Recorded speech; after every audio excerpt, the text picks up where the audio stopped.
Gordy joins us now with a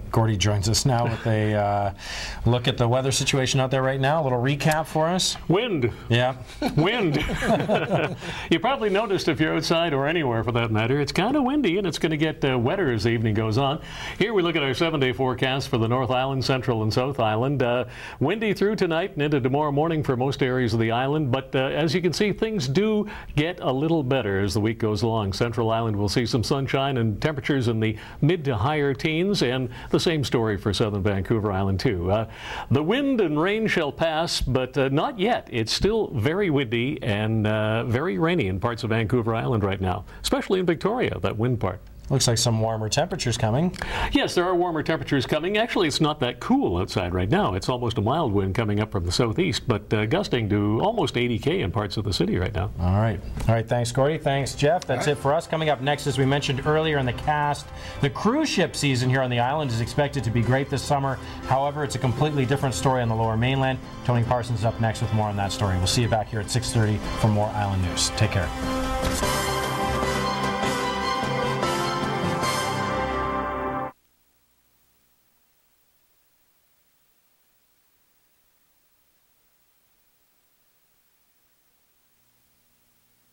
Good night. Thanks, Jeff.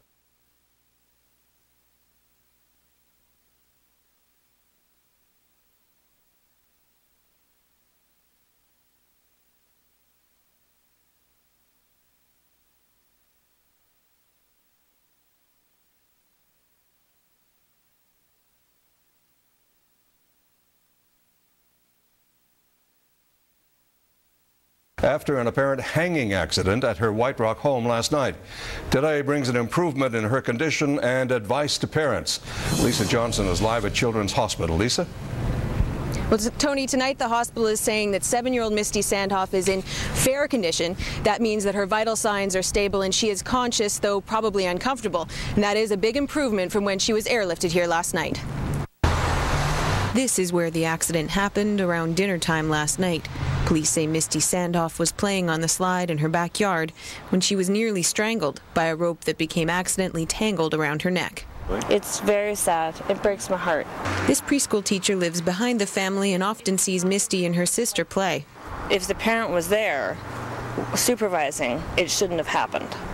This kind of accident is rare, but it does happen often enough for authorities to warn about the dangers of strangling on playground equipment. In Halifax 2 years ago, a 5-year-old girl was choked and fell unconscious after her scarf got tangled on a slide. Health Canada warns parents to make sure children do not tie ropes to slides or equipment and tells them to remove cords and drawstrings from clothing, to tuck in loose clothing, and always supervise children on the playground. I don't think it's always top of mind for parents until, a tragedy, happens. Alison McKendrick teaches parents of young kids about preventing injuries. She says kids can be tempted to tie ropes on playground sets so they can climb. Because I think it is so rare that we don't always think about, ropes on playgrounds or scars maybe getting tangled up, or even a blind cord on a blind can cause strangulation. In a statement, Misty Sandhoff's family thanked hospital staff and first responders and requested privacy so they can focus on her recovery.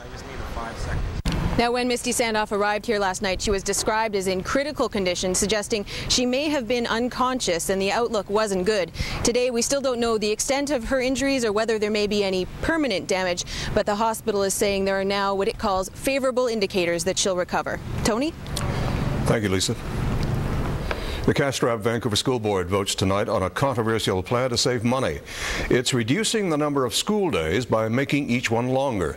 The goal is to reduce operating costs.